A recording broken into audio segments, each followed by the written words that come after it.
Hello students, welcome back to my another class. Hope you all will completely be fit and fine. Students, today I am going to take the second chapter of your class 11th English textbook Snapshots, that is The Address, which has been written by a Dutch journalist and writer Marga Minko. Students, without making any delay, let's go through the introduction part of the chapter. It is about the author's story, who is a Jew, and returns to her native home post-war.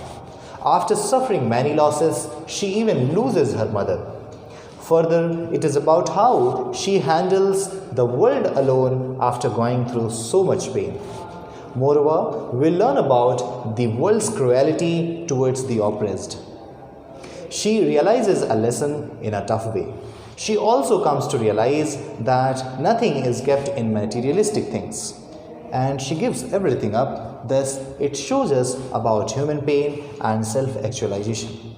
Students, let's go to the deeper into the story, but before that, let's have a look of some selected keywords. So here the first word that we have is chink, which means a narrow opening or crack. Then fleetingly we have, which means for a short time, or if something lost for a moment. For this we are also using fleetingly. Then we have musty, which means the stale or smelling damp.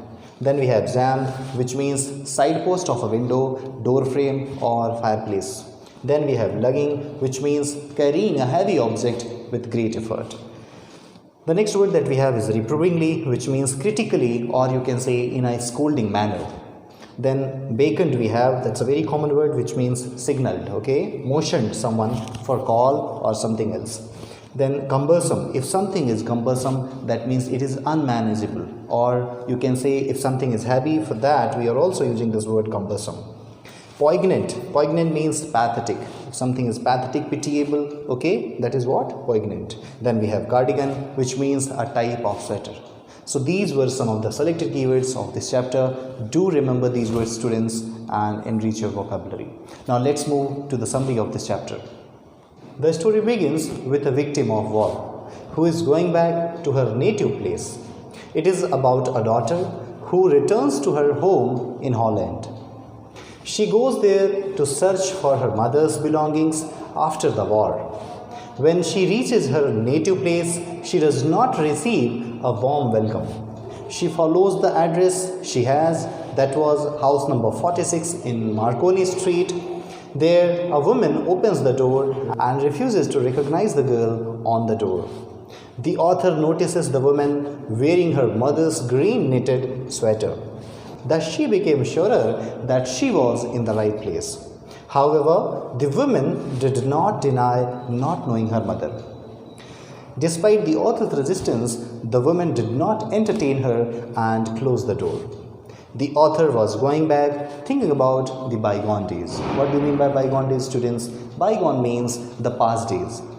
And about her mother, who told her about Mrs. Darling, who was an acquaintance of hers. Who is hers here, students? Hers is the author's mother.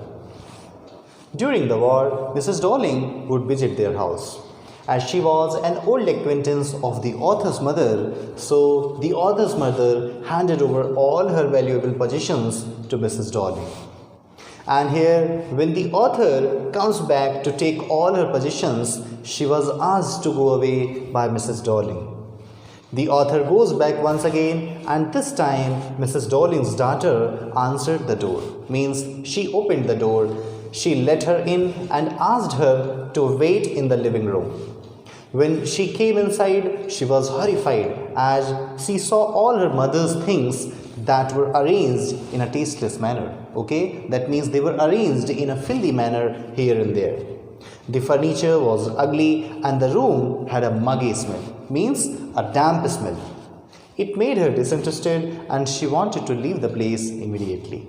She jumped up and walked out of the house. She decided not to visit the place again, as it brought back memories of the past, and hence she decided to forget the address. So students, now what do you see in this chapter? You see that how the author faces the challenges of a lonely life after the war is over.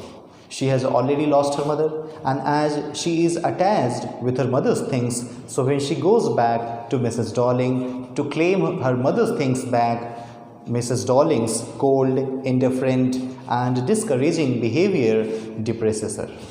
So she finally decides to leave her mother things and forget them, as the things will evoke her mother's memories and will make more miserable. What do we learn in this chapter? We learn the intricate emotions of humans like trust, hope, and betrayal, as well as the ill effects of war.